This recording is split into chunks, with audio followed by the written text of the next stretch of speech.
November 15th, the world's population will reach 8 billion people. Should we celebrate or should we mourn that particular fact? Well, opinions differ. The great under-discussed factor in the climate crisis is there are just too many of us, and we use too much shit. Climate deniers like to say, there's no population problem, just look out the window of an airplane, something but empty space down there. But it's not about space, it's about resources. Humans are already using 1.7 times the resources the planet can support.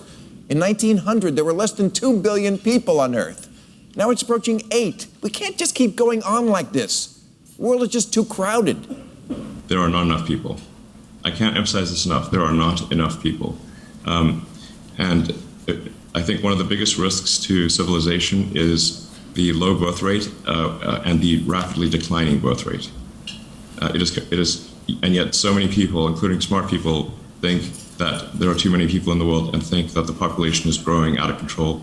It's completely the opposite. There's scientific consensus that the lives of children are going to be very difficult, and it does lead, I think, young people to have a legitimate question. You know, is it okay to still have children? So who is right? People have been wondering about the relationship between population growth and resource abundance since antiquity. In 1798, an English prelate named Thomas Malthus published his famous essay on the principle of population. In it, Malthus claimed to have mathematically proved that population grows at an exponential rate, that's the red line, whilst resources grew only at a linear rate, that's the blue line. And the difference between these two rates, he maintained, must lead to starvation. This debate reached its fever pitch in the second half of the 20th century, when populations of many poor nations exploded, primarily thanks to the spread of scientific knowledge and better medical care. Enter Stanford University biologist Paul Ehrlich and his 1968 bestseller, Population Bomb. In the book, Ehrlich argued, the battle to feed all of humanity is over. In the 1970s, hundreds of millions of people will starve to death in spite of any crash programs embarked upon now. Ehrlich scared and scarred generations of Americans with his ideas turned into feature films, such as the 1973 offering Soylent Green. In the movie, the world is so overpopulated and starving that human beings, after they die, are recycled in the form of a biscuit called Soylent Green. Note the date at the top of the poster. Here is a clip from the movie. What is the secret of Soylent Green? They're making our food out of people. Next thing they'll be breeding us like cattle for food. You gotta tell them. You gotta tell them. Promise, Tiger, I promise. I'll tell the exchange. You tell everybody. Listen to me, Hatcher. You gotta tell them Soylent Green is people! We gotta stop them somehow!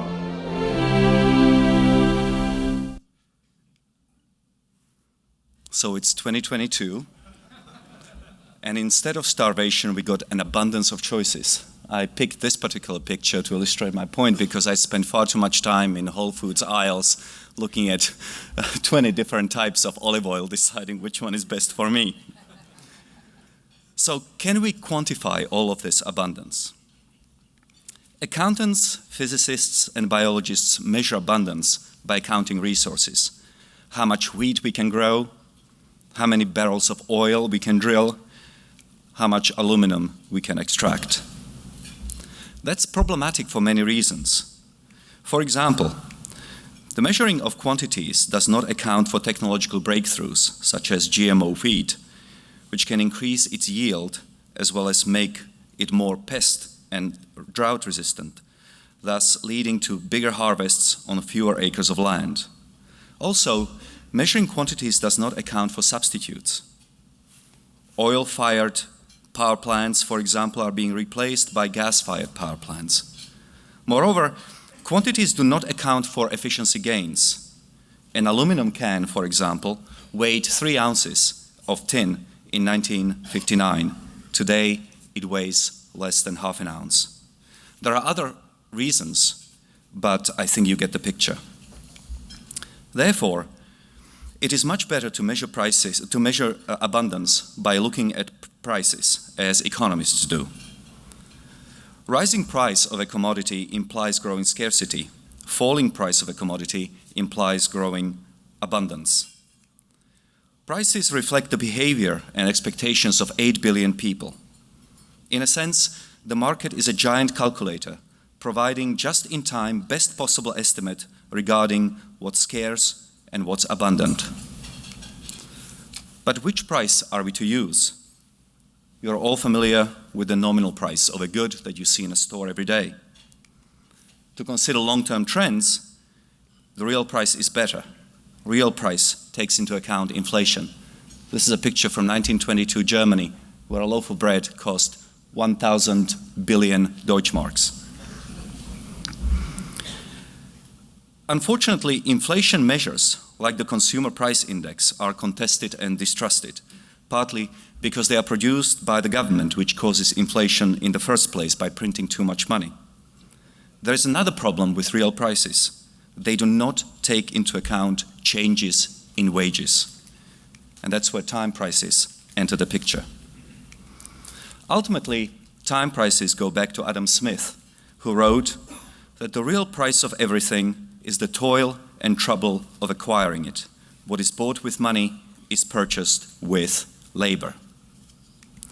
Another way to make the same point is to say that what we buy with money, we pay for with time.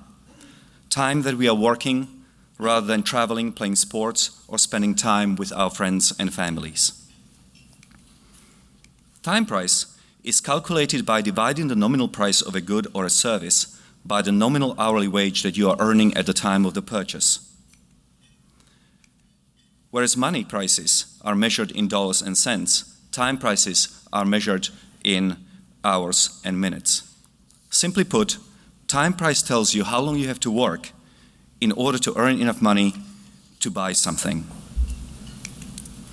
Using time prices makes sense because time prices capture the changes in both prices and wages. As humanity becomes more productive, as you become more productive, as you grow older, your wages are increasing, all the while the economy is producing things at a cheaper cost. Time prices do not rely on GDP deflators or other contentious measures of inflation like the CPI. They do not have to be adjusted for purchasing power parity between countries because an hour of work is the same in the United States and in China. And they work across time, so it is possible to compare living standards in the United States, say in 1850, to those in 2022. And finally, time is an independent variable that's not influenced by external factors, such as human perception or the environment. Time is a universal and constant, for general purposes. And very importantly, time is equal, because everybody has only 24 hours in a day. So let's look at a specific example, which comes by combining numbers from the Bureau of Labor Statistics and the Federal Reserve on St. Louis.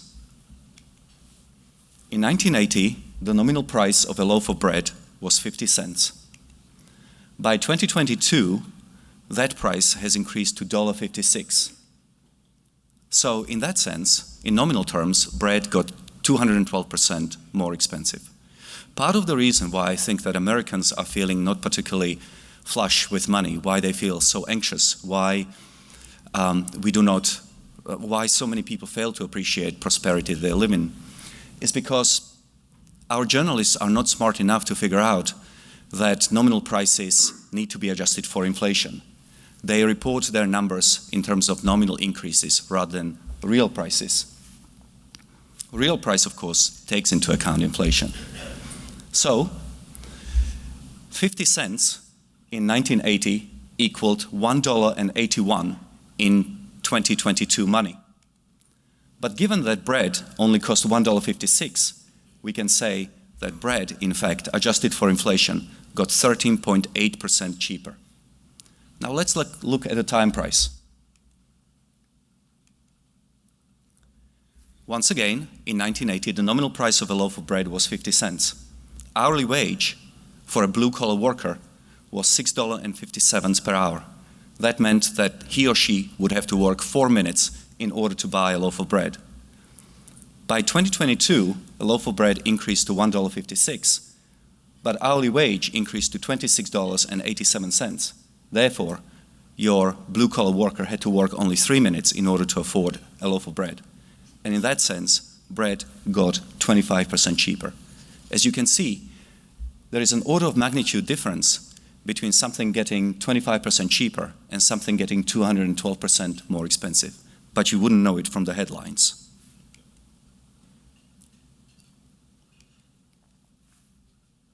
Once you understand time prices, you can appreciate the tremendous progress that blue-collar workers in the United States have made between 1850 and 2018. Here is just a sample from hundreds of different commodities, fuels, minerals, metals, etc., that we looked at with, in some cases, going back to 1850.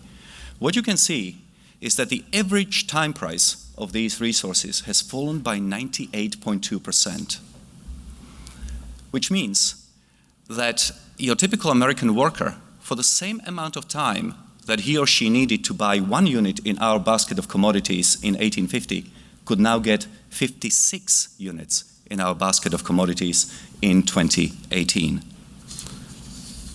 Put differently, standards of living, as measured by just access to these particular commodities and resources that we looked at, has increased by almost 29 times. The same can be said for the world between 1980 and 2018, the much maligned period of globalization. We found that over that 38-year period, resources fell by 71.6% in terms of time price, which means that instead of 1 unit, your average or notional citizen of the world can now afford 3.52. That's a 252% increase in personal resource abundance for the average inhabitant of the world. Yesterday, Peter Thiel, a person I admire a great deal, noted that he doesn't buy these particular numbers.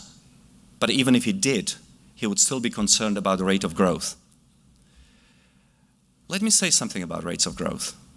For tens of thousands of years, the rates of growth around the world were 0. In this 38-year period, we have seen abundance of resources increase by 252%.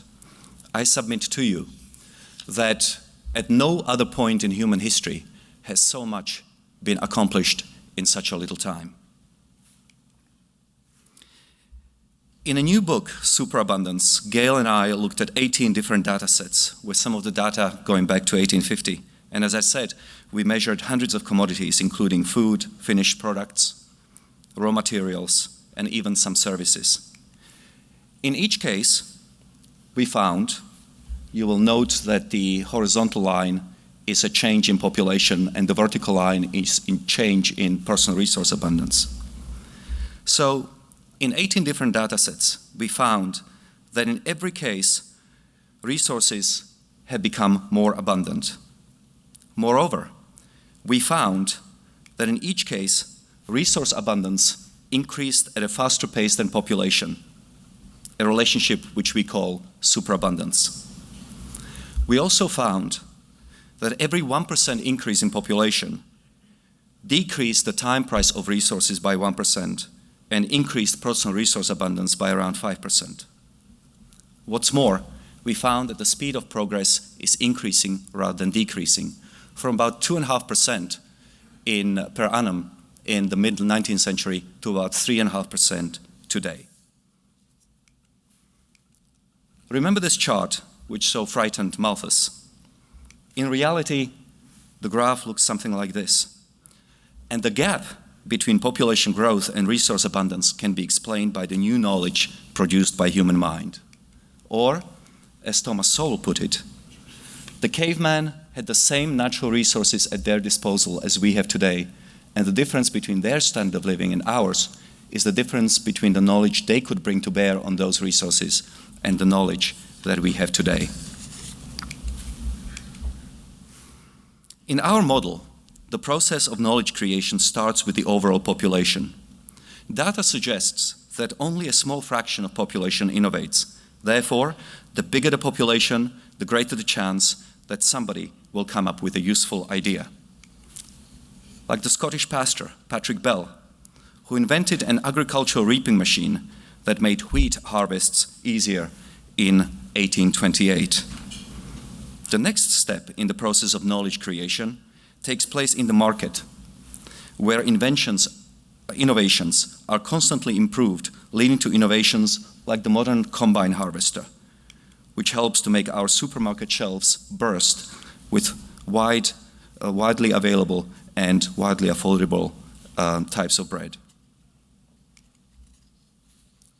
Our book talks about an infinitely bountiful planet, which may seem counterintuitive, given that the world really has only a finite number of atoms. In fact, most people would probably agree with the American environmentalist Kenneth Boulding, who observed that anyone who believes in an infinite growth on a physically finite planet is either mad or an economist.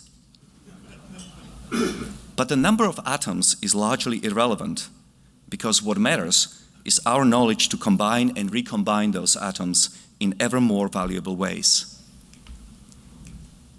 Consider something as simple as a grain of sand. It's been lying around the world on our beaches for billions of years. Then, some 4,500 years ago, someone figured out that by heating sand to 3,090 degrees Fahrenheit, people could turn sand into glass beads, which people used as a decoration. Sometime later, we figured out that we could use sand in order to create glass jars, and much later, window panes. With every step of the way, the value produced from a grain of sand has increased. Today, we use glass as the main ingredient in fiber optic cables, which carry information worth trillions of dollars at a speed close to the speed of light from one corner of the world to the next. We have no idea what sand is going to be used for in the next 20 or 200 years. But as you can see, it may be possible to get an infinite value from a finite number of atoms. All that's required is new knowledge. But population size is not enough to bring about superabundance. China has been the world's most populous country for about 2,000 years. But the Chinese used to be dirt poor. Only after economic liberalization in the 1970s were the creative impulses of the Chinese people released, leading to tremendous expansion in wealth. And this is what Shanghai looked in 1987 versus 2014. So I have shown you that resources are becoming more abundant. I have also explained the intimate connection between population growth and freedom on one hand and resource abundance on the other hand. Question that still remains to be answered is, can superabundance continue? Remember that knowledge, unlike atoms, is not limited by the laws of physics. Or, as the Nobel Prize-winning economist Paul Romer put it, we constantly fail to grasp how many ideas remain to be discovered. The difficulty is the same that we have with compounding.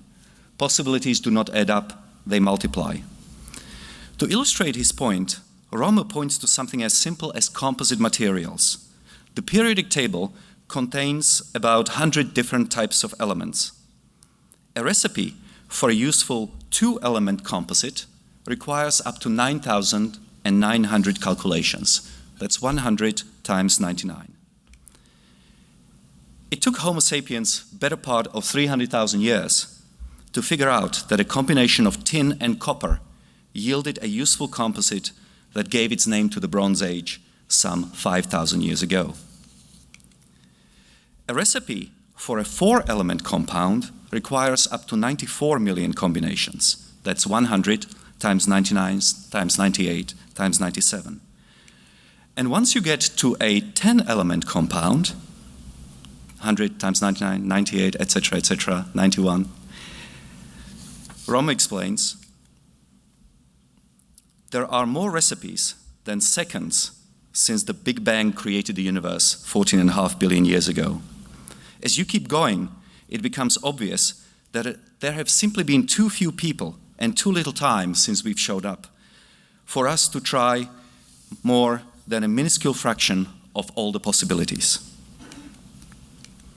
So economics is not about atoms. Economics is about knowledge, and knowledge has no physical limit. The world is like a closed system in the same way that a piano is a closed system. The instrument has only 88 keys, but those keys can be played in an infinite variety of ways. And the same applies to our planet. The Earth's atoms may be fixed, but the possible combinations of those atoms are infinite. What matters then is not the physical limit of our planet, but the human knowledge, the human freedom to experiment and to reimagine the use of resources that we already have. Thank you very much.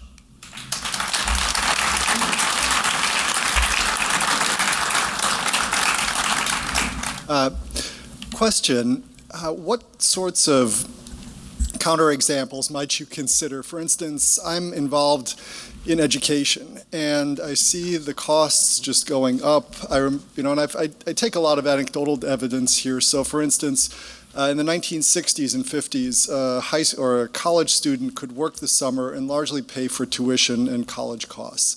Now that just seems unfathomable.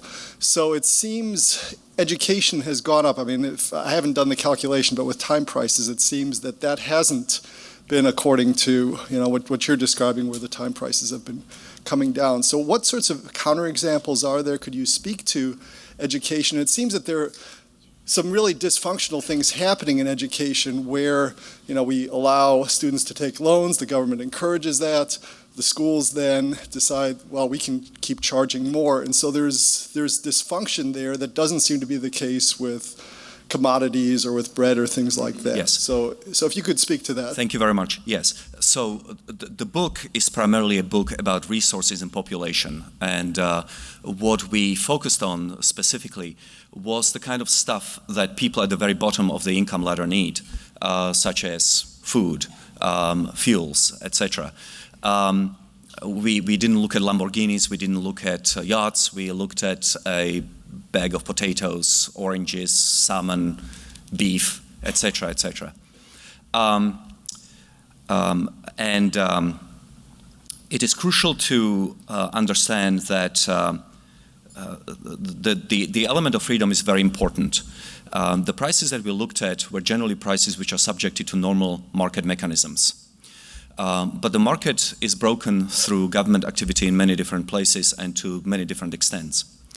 If you look at the main components of what the American economy produces, just about everything where the market is allowed to perform is growing at a superabundant rate. And actually even housing, when you look at if you look at average housing, is becoming cheaper relative to wages. The biggest exceptions to the rule are healthcare, education, and childcare. In all of these cases, you would expect that superabundance would be growing at a smaller rate, partly because they are heavily dependent on human labor.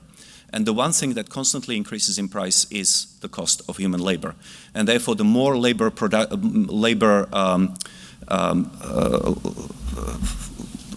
what's the word I'm looking for? Labor-intensive the endeavor is, the less of an superabundant effect you would have. Nonetheless, the fact that the government subsidizes education and heavily regulates it is producing the kinds of effects that we are seeing. And certainly I did the calculations for education, for college education based on time prices, and it has become more expensive rather than less expensive. Final note, in the book we look at cosmetic surgery. Why would we do that, given that a typical blue-collar worker or a unskilled laborer, like a janitor, is not worrying really too much about breast enhancement or hair removal? We looked at that because what we want to see, what happens to a service industry which has a heavy labor component, but nonetheless is subjected to the rules of the market, where the government doesn't subsidize the consumption of cosmetic surgery, but you have to pay for it out of your pocket. What did we find? Superabundant rates of affordability. So that tells us that if the American educational sector and healthcare were subjected to the same rules that say cosmetic surgeries, no subsidies and light regulation, we could see superabundance there as well. Thank you, Marian. Mike Stevens, creator of the word entropy, which is the opposite of entropy, and celebrates the achievements of mankind. And if everybody wants a great way to start your day, go to the website humanprogress.org and look at the magnificent work Marian and his people do to show you daily what achievements our species have done. That's very kind. Thank you. No, thank you. A point of calibration when we're talking about narratives versus information. We all go into the elevator and we can see how many people we can pack in an elevator. To calibrate our minds to 8 billion people, how big is the elevator we would need to have 8 billion people stuffed to that density? You can do this calculation on your calculator, and you'll find that the entire population of the planet will fit on the island of Oahu at elevator density.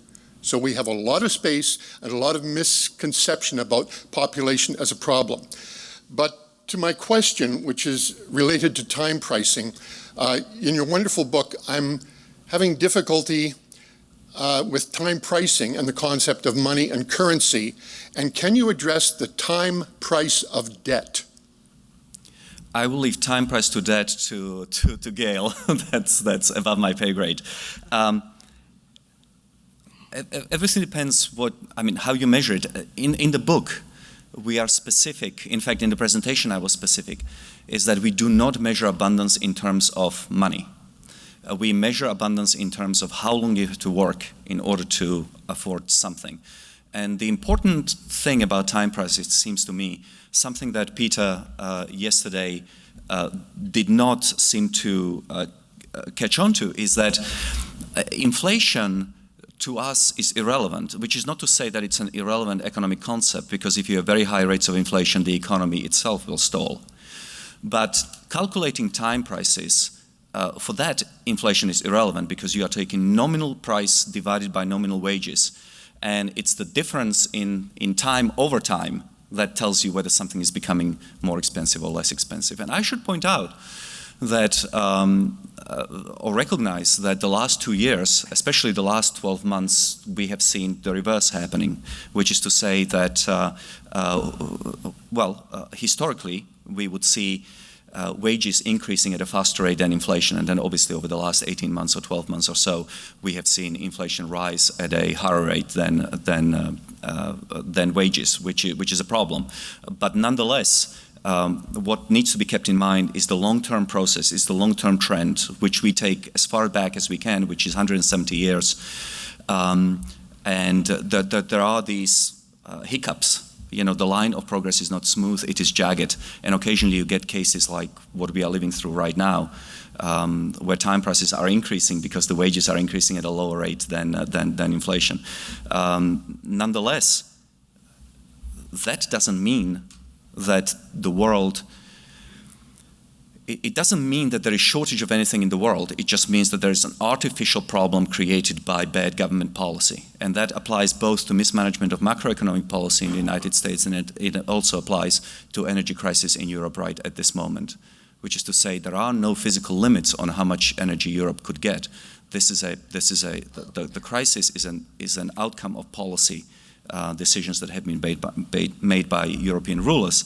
And finally, I wanted to get that in because even though it doesn't pertain to your question, is that our work is fundamentally a question of history. It's a historical record. What we are showing is what happens in the world when you have the right set of economic and political incentives in place, the right set of economic and political institutions. Broadly speaking, liberal democracy and free market capitalism. It is. We are not saying that everything has to work out. There's plenty of stupid in governments all around the world that could really Superabundance. Yeah. Hi, my name is Forrest Dill, and I've read recently that there's going to be a collapse in population in the first world.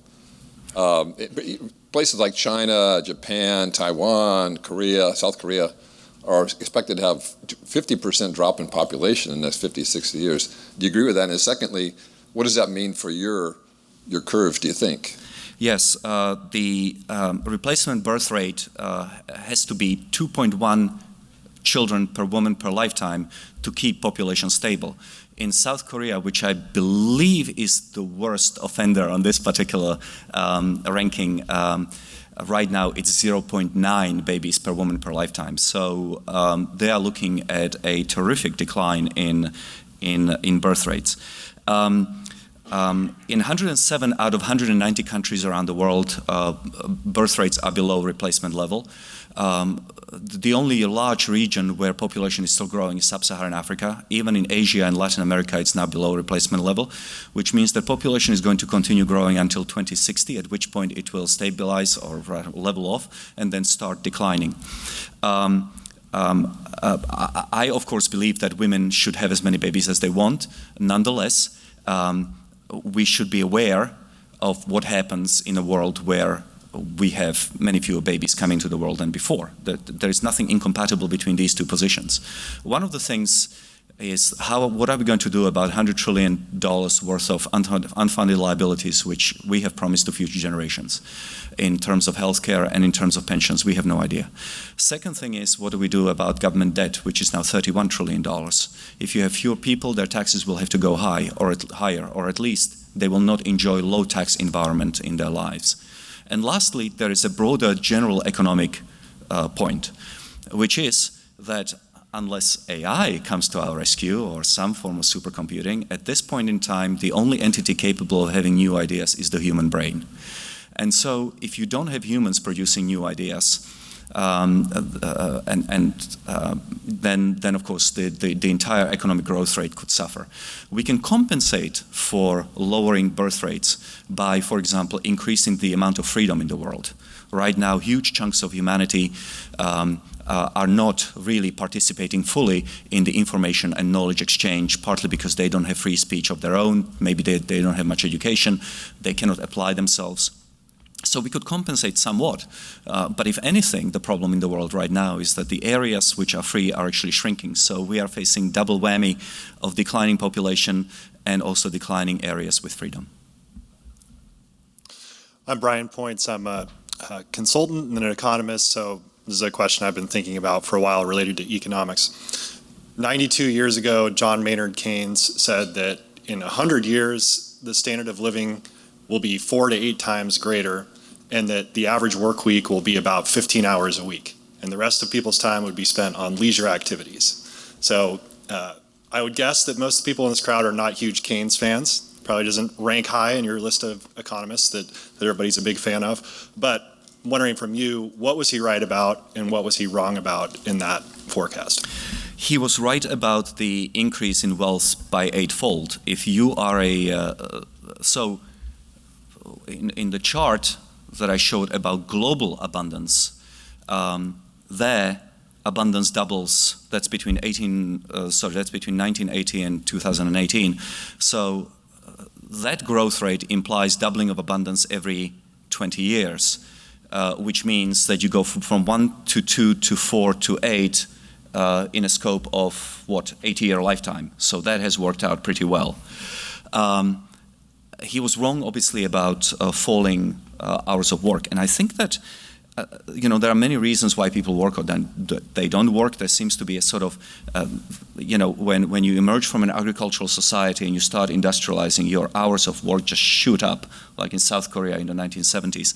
That's because you are being paid just so much more per hour of output that it pays you to generate as much wealth as possible. But at some point, people start prioritizing other things in life rather than just work, and it starts dropping. In the United States, over the last 70 years or so, the number of hours worked dropped by about 12 or 13%. In Europe, is even more. But we didn't get to the 15-hour week. Why didn't we? And I think that one of the reasons is that work is not just a generator of income, but it is also a source of meaning. And especially in a world where the traditional senses of meaning are disappearing, such as traditional religion, for example, people are searching for a sense of meaning in many different ways. Children are a very good source of meaning, but work is too. A lot of people want to leave behind them, especially if they do not have any religious beliefs, they want to leave behind them a body of work. Lastly, work is a great way to organize your life and to organize your day, to give it a structure, which turns out is very important to human beings for their psychological well-being, to have a routine. Professor, I'm Ralph Benkow, one of the last living OG Kemp-era voodoo economists, and you've read my glowing review of Superabundance in Newsmax. Bravo, beautifully done. Very grateful, thank you. I would just like to simplify this a little bit in case there are any muggles in the audience. When Ronald Reagan declared for the presidency, the Dow Jones Industrial Average was at 813. Now, George wrote the Bible of Reaganomics and suffered along the rest of us the fight against us voodoo economists. But now, while we're in a bear market, the Dow is at around 32,000, not inflation adjusted, but you get the concept. Per capita real GDP was at $30,000, real GDP, in 1979. It's now $60,000. Your message of superabundance is extremely well founded, and I just wanted to thank you for taking the argument forward in the magnificent way that superabundance does, and I'm making you an honorary Houngan in the Church of Voodoo Economics. Thank you. Thank you very much. Very kind. Thank you. Take this as the last question. Sure. Good afternoon. Thank you for your remarks today. Excellent presentation. I'm Scott Kuznicki, a fellow at the Discovery Institute and a transportation and traffic engineer. And I mentioned earlier today that part of what drives our economy in this future of superabundance is easy access, low-cost access to energy, which then means low-cost access to transportation, which infers low-cost access to markets. And you touched on that. It's about getting products to market. But one thing that we haven't really addressed is this concept of scalability. So it used to be more or less accepted that economies of scale existed. And so if one person could build a small nuclear plant in their home that generated 1 megawatt, well, then why couldn't we build a large nuclear plant that generated 600 megawatts? And instead of having 600 employees, we might only need to have 5 if it were all computerized in some way. I personally experienced superabundance this summer when I was able to generate 25% more energy than I consumed using a solar array on my home. And I'm trying to find ways to use that excess energy in the future because the utility only paid me $24 for 800 kilowatt hours. But as an individual in a distributed energy production setting, that's what I've essentially done, is I've taken control of my energy production, or at least a portion of what I use. I've experienced the control that comes from deciding how large your system should be.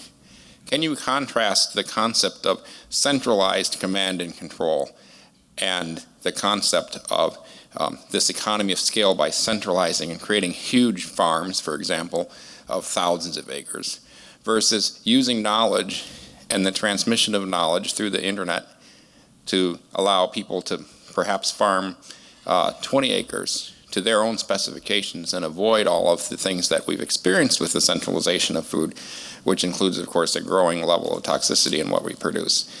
Is an economy of scale necessary to achieve superabundance? I wouldn't presume to make a point like that for the entire economy. Obviously, in some cases, economies of scale are very important, such as chip manufacturing, for example. But when it comes to the production of food, there are extraordinary developments happening all over the world. The latest one is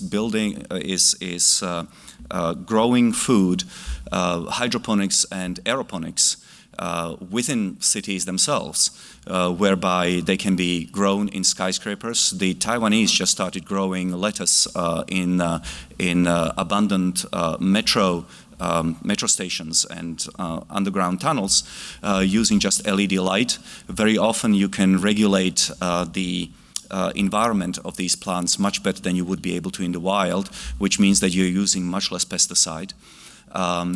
And even less fertilizer. And finally, what happens is that you're of course saving a lot of money on transport because you are growing it in situ, so to speak. So there is a lot of stuff that's going on where it may be possible to actually miniaturize and dematerialize. This is the very important point, dematerialize production. I think one of the problems with the degrowth theorists is that they think that future will look like the 19th century industrial revolution except supercharged. Bigger mines, what have you, bigger factories.